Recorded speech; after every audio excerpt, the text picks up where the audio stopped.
Hey guys, today we're going to talk about something absolutely crucial in either selling or buying health products. Somebody should be giving somebody a health evaluation of some kind. There's just a general list of questions about them. Similar to when you first walk into a dentist office, they're going to give you a list. They're going to ask for personal information like your name, maybe even your address, maybe even your identification number, something like that. We don't need any of that. We don't need any personal information, but we do need basics about them. And there is a few key things within these question lists that change the general recommendation, and that's why everybody should at least be familiar with these questions, and they could even rule themselves out for any extra protocol that they might need by being familiar with this video or these questions. Now, the top of the list, we're going to just ask the general age, weight, height, sex, and country. Age does matter. Obviously, if you know the person, this really doesn't matter. It will be important for some things, and if they're asking about a child, that matters. If this is an older person, that's going to matter. But this is just to get an idea of who they are. A lot of times online, we can't see who they are, and even sitting in front of a person, I can't always guess their height and weight. And that's mainly for me to know if they have a digestive problem, and if that's the first thing that we really need to address. And the country, again, online, it just matters for which products can ship to which countries. Now, this video could also be called How to Diagnose Without Diagnosing, because we're not allowed to diagnose, treat, or cure anything. Legally, we're not allowed to use these words, and we still need to know what's going on with the person. So on this question list, we're going to be asking about their existing symptoms and their diagnosis. We're going to ask if they've ever had any surgeries or any organs or glands removed. In this question, with the organs or glands being removed, the crucial one here is the gallbladder, because none of the other organs we can really do much about. Parts of the liver can grow back, parts of the thyroid can grow back, but if they have had their gallbladder removed, they have to be on digestive enzymes for the rest of their life, whether they buy them from us or not. We have another video on that, who needs digestive enzymes, and no matter what, that product that they're on has to have bile in it, some form. We're going to ask if they are on any chemical drugs. We're just going to leave that open to them on whether that's pharmaceutical or street drugs, although only two drug types really matter to us. I have a whole video on that, the two drugs that no one should take, and you do need to know that as well, or anybody who's doing this, that if they are on a stomach acid lowering drug or a cholesterol blocking drug, that will mess up the whole cake recipe here. Those nutrient groups are crucial to the whole rest of the 90 essential nutrients. And you should search whatever drugs that they're on and make sure you know which type of drug they are, and you can talk to them about it. You do need to encourage them to talk to their doctor about it, because you cannot tell people whether or not to take drugs, but you should know which types of drugs have withdrawal effects. They're usually psychoactive drugs, antidepressants, antipsychotics, anti-seizure drugs, painkillers, opiate painkillers. These types of things will have withdrawals, so their doctor should tell them to wean off if that's what they want to do, not just go right off of them. You don't have to have a huge conversation about it, but if somebody is on multiple pharmaceutical drugs, even if they're not the two types of drugs we really care about, that polypharmacy is what they call it, is probably going to be a problem. It's probably going to mean they're going to have less progress, or that their results will take longer than you will normally expect. We're going to ask if they take any supplements or herbs, and a lot of the times people will give you a long list. This happens, you meet people who are on 10 or 12 products or even 8 products, and most of them usually are herbs. So that usually doesn't have much to do with what we're going to recommend, although we are usually going to say you don't need to be on that many herbal products.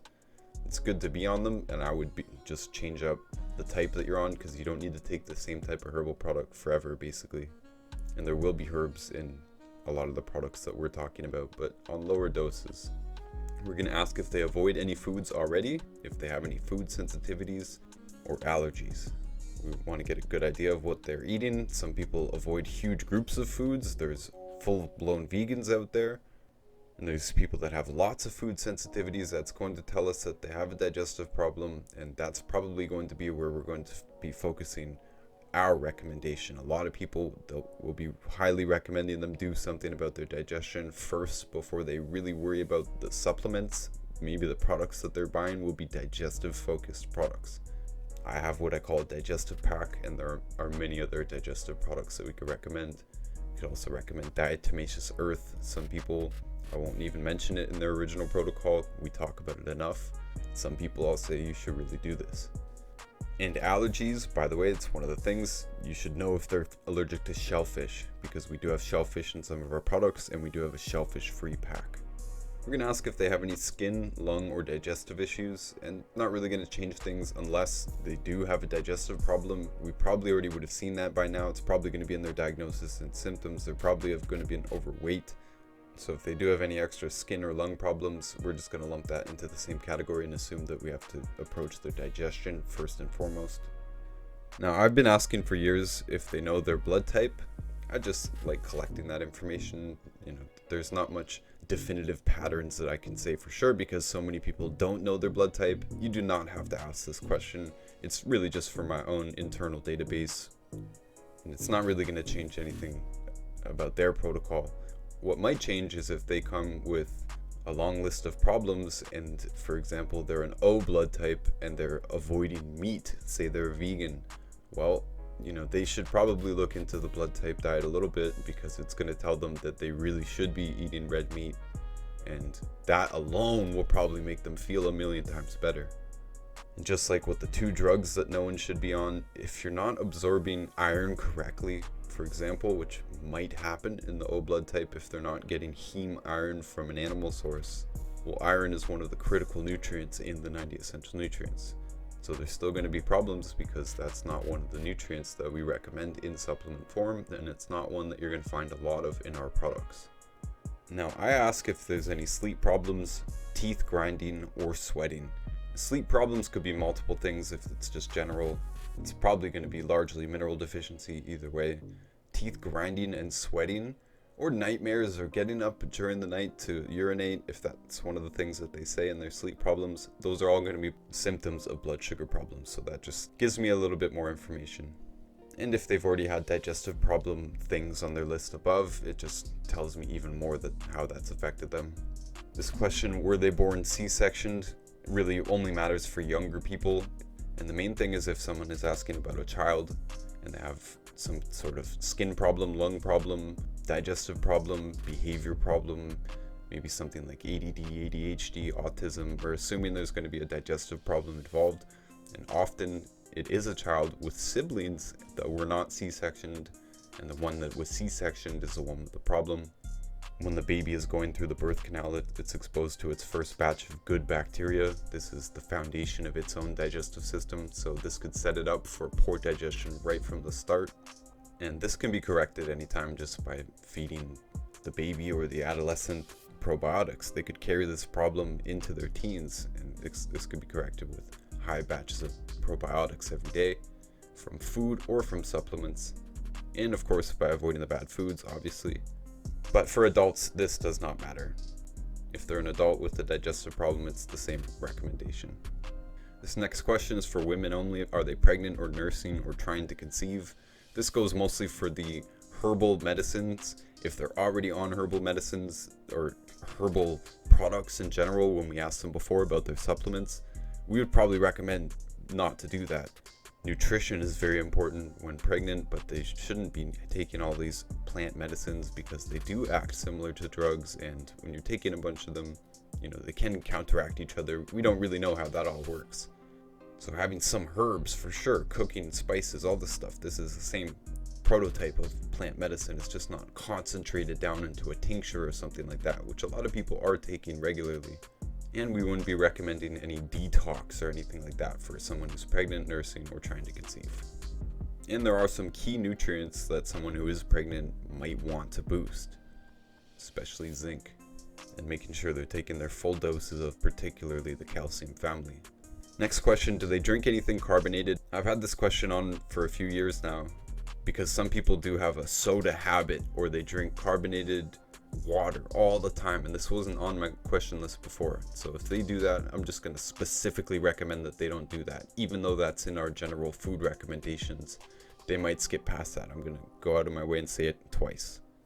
Especially if they're a cola drinker. Diet cola or regular cola, it doesn't matter. The phosphoric acid really messes up the calcium balance that needs to be in proper proportion, or else this is why they say it contributes to things like osteoporosis, depleting the calcium. Next question, do they drink coffee or energy drinks? I also put this question on in recent years because some people I didn't realize might be drinking 12 cups a day or more. Having this question on there, usually the person tells me how much coffee they drink without me really asking, and that's important. Some people have just 1 or 2 cups a day, that's fine for an adult, no problem. Some people are having 6 or more, and some people are drinking multiple energy drinks, and this is just something, it's probably going to tell me that they have chronic fatigue and that this is not helping it. This is actually dehydrating them more. And if they're drinking energy drinks, it's just kind of fun to note that the active ingredients of these energy drinks are usually essential nutrients themselves, especially taurine, arginine, and they have common things like ginseng in it. And if you read the labels on our products, we have those things in our products anyways, and the essential nutrients, those amino acids, are already in our products as well. So when you're already getting the 90 essential nutrients, you are getting natural energy for the same reason as you would be buying what is a comparatively very expensive energy drink, or even coffee when coffee's not doing the job and it's depleting you of salt and all your other minerals faster. That's the main list. Now I have an optional on here of show us a picture, because we usually do this on Instagram. Show us a picture of their finger or toenails not polished. And if it was in real life, I would ask just to see their fingernails. The only thing this is going to tell me really quickly is whether they have a fungal infection, because you'll see indents in the nails, or even growths. And if they have white spots on the nails, it's going to tell me that they have a pronounced zinc deficiency. And zinc is something they can get over the counter or from us, it doesn't matter, but they need to boost their zinc. And often those things go hand in hand. The fungus will be causing all kinds of nutrient deficiencies as well. Now I actually added a bonus question here recently. It's what's their favorite food? This just tells me a little bit more about the person. Sometimes they say, you know what, I always like really healthy, hearty, simple types of foods. Well, that's good. Some people are like, honestly, I love junk food. So this is going to tell you that they might need a little bit more coaching in that area. I might want to more strongly emphasize that we do have food accounts that they can look into and that type of thing, and offer them further guidance on their food habits, because that's probably going to make or break their success with the program. And lastly, I do have on here, is there anything else I should know about? Just in that category, it tends to be the people who already have quite a long list of problems, who spend a long time on their diagnosis section. They'll give you their whole medical history, especially the people that are on a lot of drugs too. Or if somebody gave you this list of questions for somebody else, they asked somebody they know to fill them out. Now they're giving you their personal opinion in that section. This could be useful as well. There's all types of problems in here that you might require additional information in order to give additional recommendations. Now that list might sound quite boring, but if it's filled out and you're looking at it on an email or on your phone, or even on a piece of paper when you're sitting with somebody, it tends to take longer when you're sitting with somebody, but you can speed that up. Once you have it filled out, you have a good idea of which category they fall into. And this is not so you can treat a problem, this is just so you can support the body more in that category, particularly the digestive category. If that's jumping off the page, that they have all these diagnoses that has to do with digestion, and the digestion comes up again later, and they have teeth grinding and sweating at night, and you can just talk to them about this and connect the dots for them, basically. That's not as important as the ultimate recommendation. If they have their gallbladder taken out, which is not everybody, but some people do, they have to be on digestive enzymes no matter what. Again, it doesn't matter if they buy it from us or from someone else, but they have to start doing that immediately, or else the whole recipe is not going to work. They need to be able to absorb fat correctly. And if they're on those two drugs, those two types of drugs, acid lowering drugs or cholesterol lowering drugs, they really should do something about that first and foremost, or else nothing that they do is probably going to give them satisfaction, probably going to continue to decline in health if they remain on those drugs. And the 90 essential nutrients is not going to help them get off of it. If they had a shellfish allergy, I make sure to recommend the shellfish free pack. They don't get a whole lot of options. And they'll usually give 3 different price point options. And as a general rule, the liquids are cheaper than the powders. The powders are a little bit more versatile. You can take them with you. Most of us choose the powders for our long-term maintenance doses. And they can always start with a mega pack, which gives them a whole bunch of products, a whole bunch of extra support, extra selenium, extra connective tissue, blood sugar support. so we don't even have to sell them on those things. People that are really sick, that have lots of problems, probably going to need lots of support. That means lots of products. Doesn't mean they need to stay on them forever, but we want to hit the problem pretty hard, and hopefully when they are healthy, they don't need all this extra support. And again, it doesn't really matter if you know the person. You should go through these questions anyways. Don't assume that you know everything about them. Don't assume you don't know that they take Tums all the time or something that lowers their stomach acid all the time. They could be on another pharmaceutical that you don't know about. And this ultimately allows you to act as a professional and give a true recommendation rather than recommending the same thing to everyone or having them just blindly try and figure it out. This gives you everything you need to know. And if you're coming to us or asking us about yourself or anyone else, we're going to give you the same list of questions. If I was going to ask Dr. Wallach about something, he's going to ask me these same basic questions. And you should have this either printed out or on your phone. Get a pen and paper out if you're dealing with somebody in real life. You should know these questions. And my last point on this is that the food recommendations don't really change. It's only whether they're going to need to add the digestive enzymes or whether they're going to really need to consider talking to their doctor about the acid lowering drugs or the cholesterol lowering drugs. And for all the rest of these questions, our food recommendations are still going to be the same, to largely just avoid the bad foods as the core point. And for now, guys, that's it. I appreciate you. Until next time. Definitely get yourself a copy of Dr. Wallach's cookbook.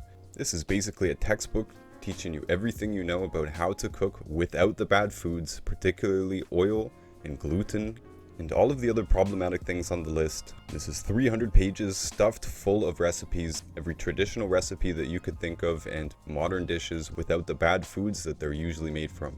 And definitely check out my new book, Fake Diseases. It covers all of the major topics that come up, like birth defects, blood sugar problems, bone and joint problems, cancer, autoimmune problems, and more. And it's on Amazon for just $9.99. And the audiobook read-along version is free here on YouTube, and the link for that is in the description of this video. And of course, make sure to check out our food page, Notus Foods, that's on YouTube, and at Notus Foods on Instagram. We have a lot of content up there teaching you how to cook without the bad foods that Dr. Wallach describes, and Dr. Glidden's 12 bad foods, all of that, all of the rules that you need to know. And we have experienced chefs and bakers who will answer the questions in those inboxes. And I've also published a book in response to some of Dr. Wallach's criticisms, including the major articles that have been written against him on the internet. So if you are a Dr. Wallach fan or a longevity distributor, I definitely recommend having this book in your toolkit.